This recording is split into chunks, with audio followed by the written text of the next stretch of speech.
but we're looking about general information. Really, the first thing I'll really want to ask them, and again, when is this done, John?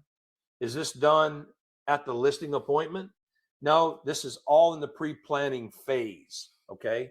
So initially, you're going to take your questionnaire. You've got the forced registration. You got them in the Met group.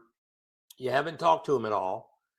And so you're going to go through your planning phase, right? Which starts with, I'm going to put my folder together, and that's not really so important at the very beginning, but you're going to start focusing on that.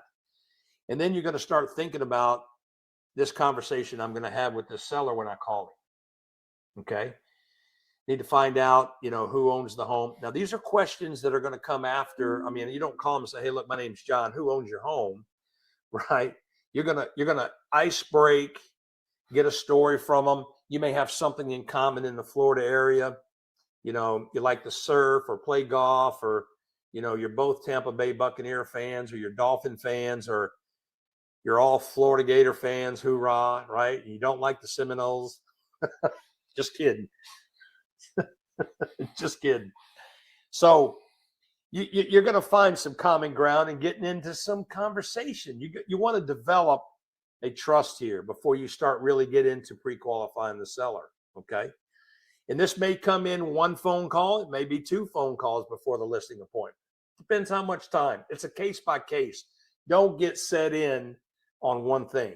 Develop and learn how to flow as the conversation goes. Okay. So after your nice long conversation, icebreaker, developing some common grounds, you may get their story. So tell me your vision. I don't like to use their story because to me that sounds a little bit like I'm trying to get in their personal, and I'm going to give them some counsel, and you're in bad shape. I don't like to use that.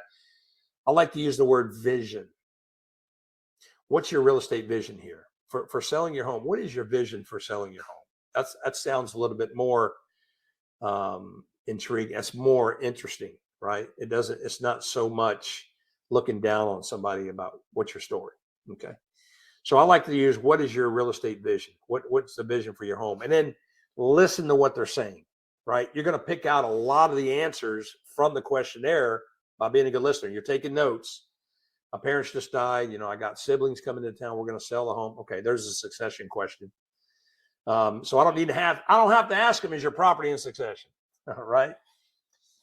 There are things that you'll pick up in the conversation, right? So you want to have these. This is why planning is very important. You want to pick up on these things. Okay. And you want to have maybe this out to where when you're listening to them, you're checking this off.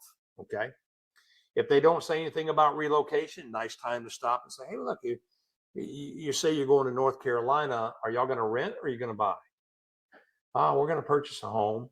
And then you can interject. Listen, I can offer you some value here, and interview agents for you up there and get you lined up where someone is going to take you through the process up there and take care of you. What a nice thing. What a nice thing for you to do that. Appreciate that. I would really appreciate it. I don't have time to be looking for people right now. So they're going to put that, you're going to put that on yourself for them. You're offering them value there. You don't have to mention commission or anything like that. Just tell them what you're going to want to do.